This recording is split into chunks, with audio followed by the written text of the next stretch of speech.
The forward line for Fremantle, obviously a rejig now with Zach Clark going forward with Taberner as well. So no Pavlich, no Fyfe, no Barlow. We'll take that every day of the week. The equation's simple. Fremantle win. They move back up the 4th spot with Port Adelaide to play next week, the final home and away game of the year for them. They need to tick this box first. Crowley bounced it to half forward. Walters, who was in stunning form in his return game last week, but he couldn't make something of that. Zorko's been in outstanding form.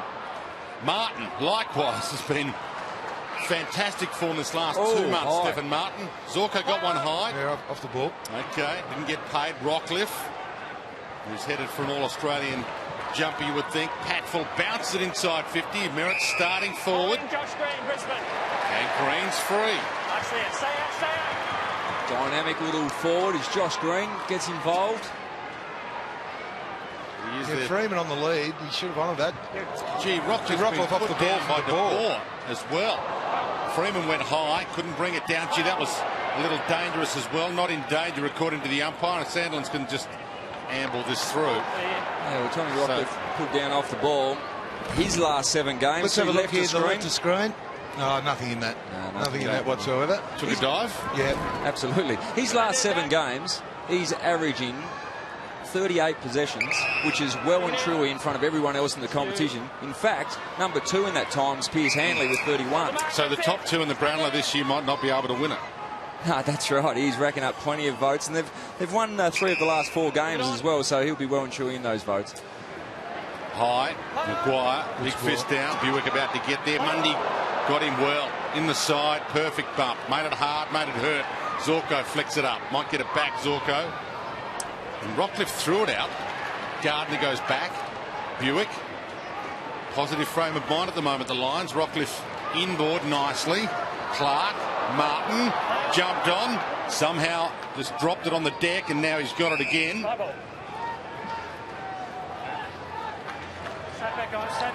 Tommy Rockcliffe looked like he's going to Mundy, so it's a magnificent matchup, nice and early. And there is Mundy. Almost got it for you on cue. He's got it now, and wrapped up by Rockcliffe and Martin. Crowley and Piers Hanley as well, Alistair. It's pretty important that Brisbane identify that as teammates as well and try and get some separation for Piers Hanley.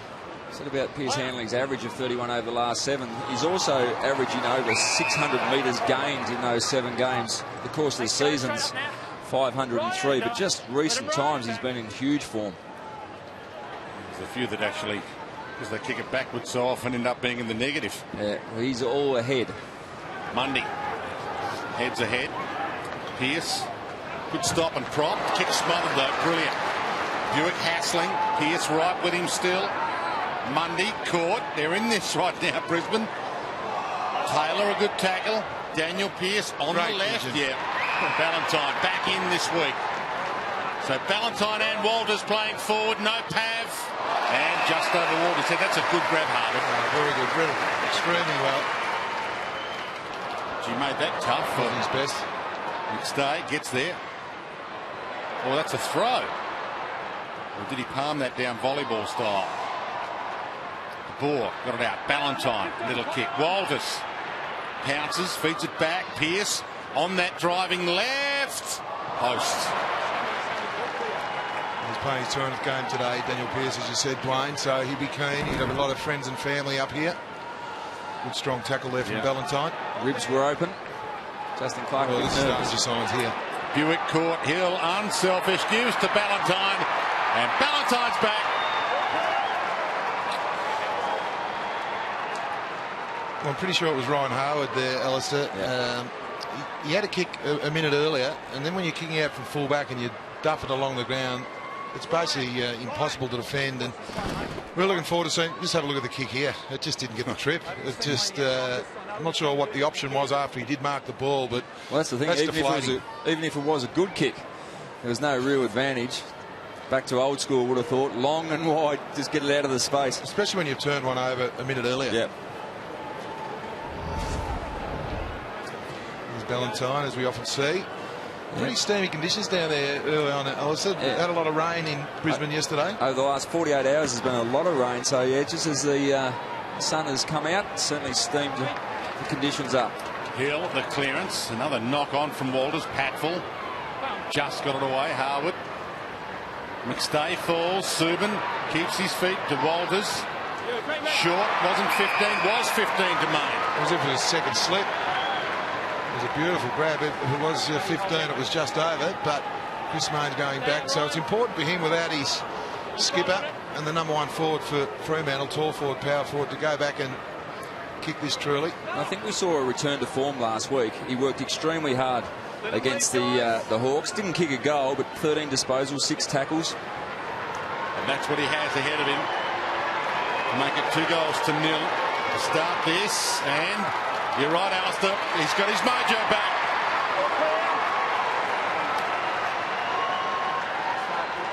Yeah, just what he needs, and that's spot on. As far as Matthew Pavlich out of the side is such an enormous target inside forward 50, doubles pretty much anyone else. And so Main works hard defensively, but we know his work rate keeps him involved in the play. So that's a very good grab. Slipped. There's a kick from Michael Walters on the outside of the left boot. That's like a 4-slip gully sort of catch, and that's only his 11th goal for the season. But importantly, he's finding some form late in the year. I think Ross Lyon will be absolutely wrapped that he's found some form at the right time. As you said, the last 2 years, kicked 76 goals. That was only his 11th goal. So, real positive start here from Fremantle. Sandlin's perfect palm down. Mundy. Neil gets the clearance there. On attacking 50 again. McStay crunched. Tamina brought him down. Main dragged down. Luckily rolled in the tackle by McGrath. Maguire under some pressure. Adcock sees it out. It's pretty important, Brisbane, just keep in this game. They need to keep in this game in the scoreboard. You see the players there, really steamy conditions with the fans and the towels over their heads. They've got to make sure they get their hand on the ball, centre clearances, which is obviously a lot easier said than done up against this extremely good midfield of the Fremantle Dockers and this man. And he's been in good form this year as well, having the year of his career perhaps. Spur to Subin, and he'll have a crack. We have to turn your head there. I think it was Josh Green was just caught spectating and allowed his direct opponent to get goal side. That's inexcusable. When you're playing as a half forward and you allow Subin, who's back into the team this week, he'll be keen to impress. And just see there, Josh Green spectating at the bottom of the screen. And Sandlin's fit this year. Different unit. Right now, Fremantle. Walters back into the lineup. They were exceptional against Hawthorn last week, and they started this game as they finished last week in hot form. Couldn't put that through Subin. But Ash McGrath doing the honours now and the kick-ins. Back where he's played plenty of very good football in deep defence, running back pocket at his very best. And the oldest player with the oldest head does the old-fashioned thing, kicks it wide long toward the boundary as the kick-in. Merritt, Hanley, well worked along the boundary line. Rockcliffe got it from McStay. Taylor, good hands, and now Aish on the overlap. This should work. Crisp inside 50, goes too wide for Green. He might go the way. Touched on the line. Oh, is it through? They're going to the video. Looked like he got there before when the ball was touched before it crossed. I'd just like to check. No worries. I think that's the right call. Umpire's call is touched. One behind. Please confirm. Goal umpire's pretty confident that it was touched. He was in perfect position. Well, it's inconclusive from that angle. Yeah, I think backed himself in. Can you just confirm that score? That's inconclusive as well, Yeah, really, it is. though. So he's called touch, and that's what it'll be. Yeah. It'll be behind. Much to the displeasure of the crowd here. It was the right option in the end from Jack Crisp, because It was. There wasn't. Daniel Merritt was caught up the ground from the kick in. Umpire's call. Yep. Touched, all clear. No, it's the right call. Let's get on with the game. Absolutely the right call. Saw a young female goal umpire get overruled by her boundary line and senior field umpire counterparts yesterday when she called it a behind over the line. They said, no, you're calling it a goal. And she said a goal, and it was inconclusive and it stayed a goal. Sutcliffe. And he takes off. No one really comes at him. They half corral him and left him space. Johnson. Pearce. They look on here, the Brisbane line, and their defence is going to have to work hard. Walters will line up. Well, it started with Daniel Merritt again, not switched on, allowing Michael Johnson to run through the middle of the ground unattended. I know he may have been caught in the zone setup, but when you allow Fremantle to run the ball through the middle of the ground, it's always going to end up inside their forward 50. And gee, they have started well, Fremantle. And we go back to round 14, where it was probably the worst performance for the Brisbane Lions. Only went inside forward 50 on 17 occasions. Just defensively, they're not on at the moment. We might have to send an extra player or two down there. Walters goes short. It's interesting from that angle, but he's improved the angle. Kicking the same distance. Well done. Valentine kicked 5 goals in that game you were talking about earlier this year. He was the dominant goal kicker in it. He was, absolutely. And that is nothing short of just sharing with your little forward crumbing mate. And just spreading the love. Hayden Valentine and Michael Walters haven't played much football together, obviously, this year.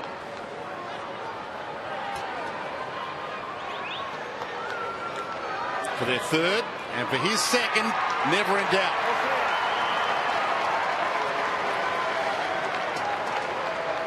Well, they got off to a flyer, especially through the midfield. Mundy's looking pretty good. He's had the 5 touches, Ballantyne with 4. But here's the pass, and just, I mean, Clay Beams was the closest there, but I'm not sure whether it was his man or not, Ballantyne. But you just got to be switched on. You can't just guard space. When you're 35 metres from goal, the expectations are that it's going to be a shot, but you've got to be switched on. You've got to always stay in the game. Their ball use is exquisite at the moment, the Fremantle Dockers. They're going at 74%. Brisbane have only had the 4 kicks and go to 25. Well, that's a concern that Brisbane have only had 4 kicks and they've missed the target on 3 occasions. So 1 effective kick, and we're halfway through this quarter. 11.5 gone. Gardner brought down. Pierce flicks it out. It's a lot to do with the Fremantle pressure at the moment, but again, that manic defence that came back last week. Oh, stripped by Clark. Pokes it inside 50 to Walters. He might have to go back and have the shot this time. He's looking at the ball. He wants to give it off. Fair chance they'll man Ballantyne up here this time. Yeah, absolutely. I don't think there'll be any loose checking at all. You need at least one on the goal line, and everyone else has to find a man. Michael Walters, he played his first game since round 3 last year. He had the 15 disposals last week, kicked a major, had a hand score involved in another 6. They just need to win firstly and then get a big percentage boost if they can, Fremantle, to make it even tougher for Port Adelaide next week. You can't slot that. So it's a huge afternoon for Ross Lyon and the Dockers. They win, they're back up to 4th. Port Adelaide has a big percentage break, which will make next week very interesting. Sutcliffe can't mark it. Beams went hard. Taylor does well. Stolen by Subin to Mundy. Back to Sutcliffe. Lead from Ballantyne. Made it tough. Oh, brilliant. The turn, the look, the launch. It's fair to say Spuddy's looking reasonably dangerous. Well, Ballantyne. As I said, the first time since round 3 we get to see Ballantyne and Walters together. Harwood in some trouble again. Giovanni came hard. Mzungu with the crumb. Back inside 50 and back to Ballantyne. Well, just can't get it out of inside their defensive 70. Fremantle just set up the press extremely well. They're blocking all the exits and they're just getting that attacking spoil, and then their half forwards are doing the rest. And that is a sign of the very best of Fremantle. Their repeat efforts, their repeat inside 50s. Now, they were back to their very best last week. They scored 31 points from those repeat forward 50 entries. It's really dominated. When you look at the league average is only 16. They were back to their best. For the first 4 goals of the game for Ballantyne's 3rd. And he sprays that.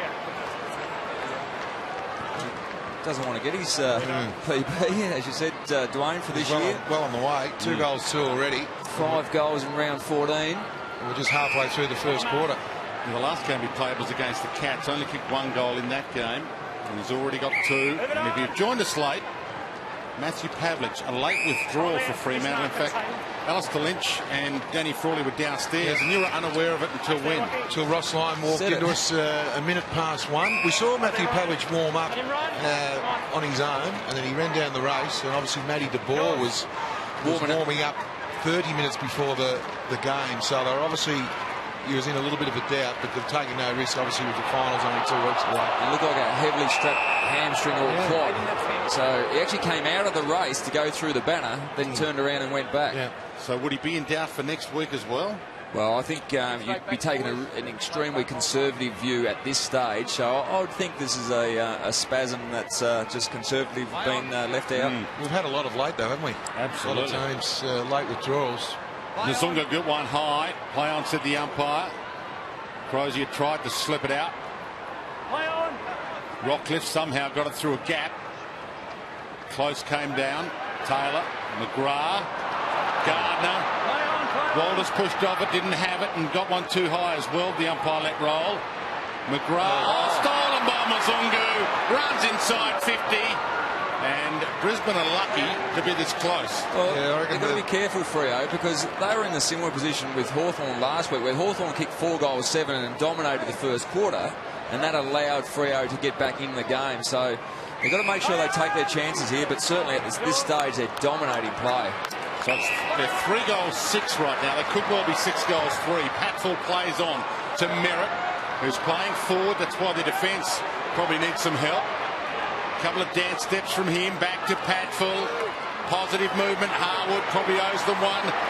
Taylor got it from Beams, gives it up. Zorko back to Rockcliffe, working it around the key basketball style. Hanley goes wide, looking for Crisp. It rolls away from him, tantalising inside the boundary. Kept it alive. No. Bad luck. There was really good pressure again from Fremantle there. Their frontal pressure, their corralling at the moment is absolutely first class. They're aware that Brisbane are trying to get that handball over the top, but they're making the handballs nice and high and loopy to allow the next player to come in to have an input. Well, Sandlands and Close tied up, dragged each other down. Pearce got the clearance from the contest. Taberner. Walters taken out by Harwood. Just to reinforce your point there, I mean, it's a kick to handball ratio of essentially 4-1 at the moment, as far as or a handball to kick ratio for the Brisbane Lions. 44 kicks, 13 handballs, or so the other way around. Handballs 44, kicks 13. Zorko, big pack around it, trying to scramble it out. Aish did well. A wobbler from Clark. Tough one to mark. Green traps it, looks up. Buick stands start. Got plenty on it. Merritt stands under it. Almost. Good score in the end from Zach Dawson. Just put enough pressure on him. Thought he may have went over the shoulder there for Merritt, but not to be. Let's have a look. Over the shoulder. Yeah, not quite. Good decision, umpire.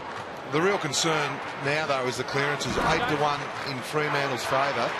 And the hit-outs, Sandlands 8. Stephen Martin only the 1. Yeah. Down the middle to the ball. Umpire got in Patfull's way. Clark. That's better pressure. Spurs handball. Hit the deck. Outside of the boot seems to work. Oh, Crozier dragged down. Yeah, McGrath wasn't looking at the ball at all. Not at all. It was well picked up by the umpire. Mundy's led the way with the clearances. He's had 3 after 9 last week against the Hawks. Pearce told to go, not 15. Wide. Or Main just misjudged that, and it rolls out of play. It was actually too good a kick from Daniel Pearce. Yeah, a bit too much penetration on that. Just flew the extra few metres over. And he's looked like he was going to swallow that, but kick went too far. Back into play. Mundy. Neal. Again found some space where there shouldn't have been.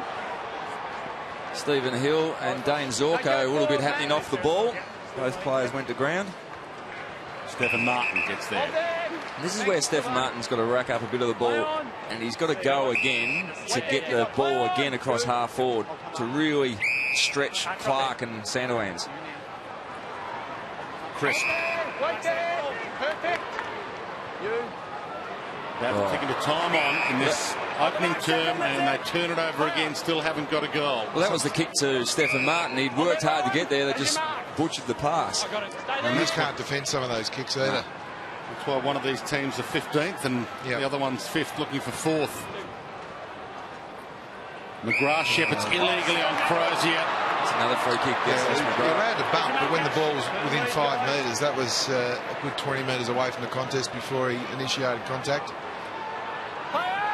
He takes off. Sandlands is top of the goal square. It won't get to him. Big pack flies. Muzungu knocked it down to board. Dragged down. Did he have it? Aish. Rockcliffe. Under siege right now. Crisp.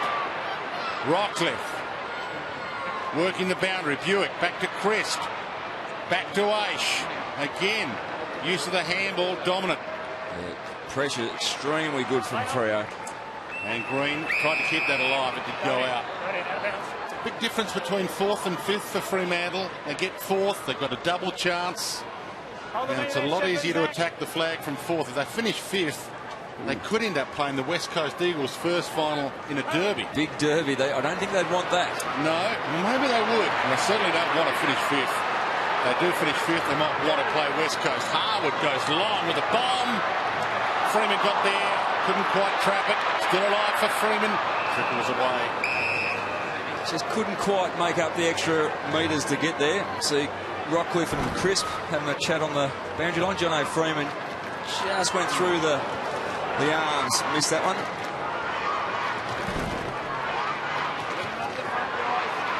Still an opportunity here for the Lions. Martin tried to drop it at his feet. He toes that to Hanley. Hasn't been good enough. It was a good clearance. Hanley had a spell on the bench. Crowley went straight to the bench. So Piers Hanley's going to have to work hard to get his average disposals up today, Alistair. There's Tommy Rockcliffe having a spell. He's at the 12 disposals. Started extremely well. 12 again.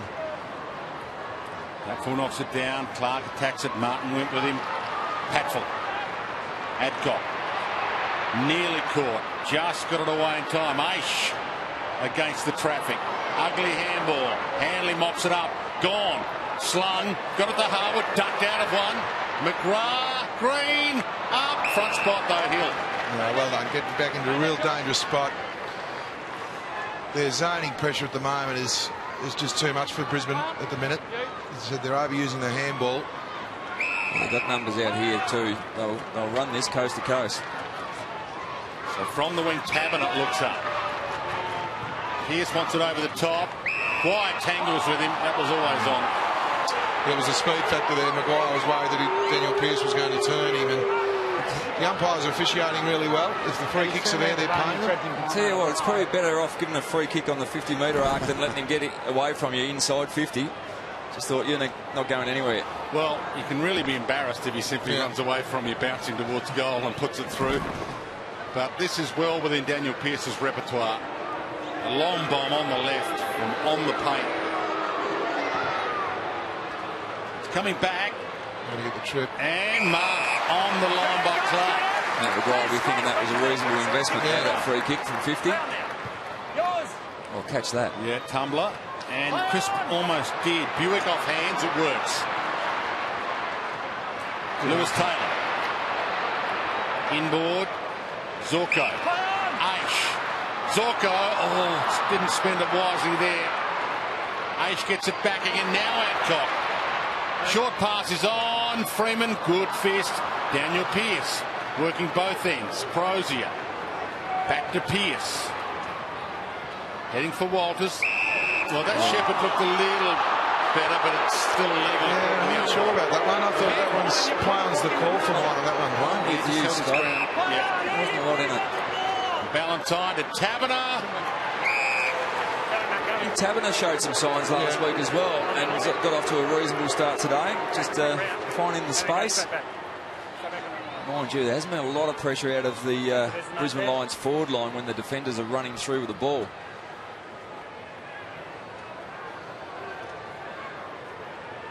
Zorko having a rest, unlucky there. 24 minutes gone. A couple of minutes from quarter time, and Taberner has to ram home this advantage. And can't slot it. You're right, Dwayne. It could be quite easily 8-3. That's the positive for the Brisbane Lions. Where's the ball? He held his ground. You don't have to get out of the road. No, I think that's a bad call from the umpire on that one. Trouble. Main Mundy. Put it in the book.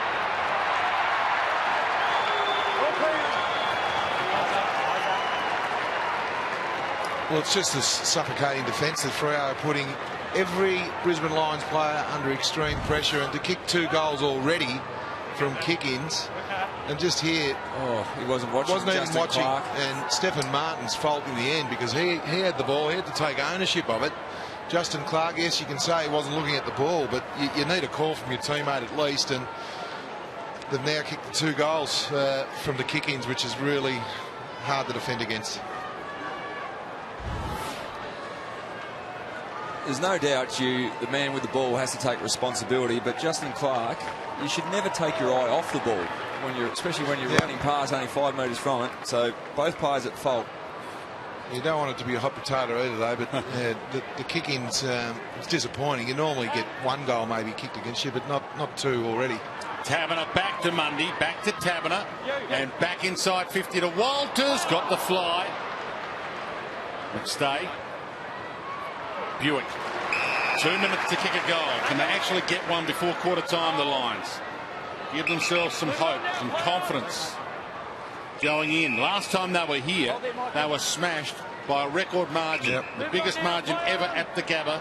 105 points by the Adelaide Crows. They won last week. It was a huge turnaround. It was a huge turnaround in the space of a week. And here they are back at the Gabba and being demolished again. There's a bit of anxiety going on around the stand at the moment, because this could be really ugly. And you don't want to finish your Gabba season with 2 100-point plus smashings if you want to try and win fans and influence people in Brisbane for next year. Long bomb, close. Thumped clear. Aish couldn't quite trap it. Still alive. Rockcliffe goes inboard. Merritt working it around to Taylor. He's looking for a pass target. Slip, a dance, corralled, a wobbler. Hill working brilliantly Fremantle at the moment. Mazungu, and they might get one on the rebound. Here they go. Sutcliffe down the middle. Well, too quick for his own bounce. Mazungu through Neil. Taylor couldn't trap it. Neil gets it back again, smothered Mazungu. Down to 45 seconds. Subin. Not a lot to go to on the open side. Back to Hill. Back to Neil. Neil had 34 in that round 14 game. He was one of the very good players. I mean, there's plenty of good players for Freo. But he's working well again. The midfield just looks on top. I mean, Rockcliffe's had 14 touches, but only 2 kicks. So, again, the pressure on the ball carrier has been exquisite from the Freo Dockers. The thing about Tommy Rockcliffe's possessions as well, Alistair, they're all been in the defensive half. So he hasn't had it inside 50. So I know Ross Lyon and the Fremantle coaching staff will be well aware he's had 12, but he's away, Michael Johnson. Yeah, Merritt claiming that he should have got one there. Umpire says play on. Dying second. It'll cut Pearce off. To some boos. I think they're booing the umpires here at the Gabba, but it's a goalless opening term for the Brisbane Lions, and I probably shouldn't remind you, but the last time these two teams met, the Brisbane Lions didn't kick their first goal of the game until the 3rd quarter. In fact, at half-time, they had 1 point on the scoreboard. Right now, they've got 4 points, and Fremantle, who could well be 8-4, are 4 goals 8, 32. Fremantle, quarter time by 28.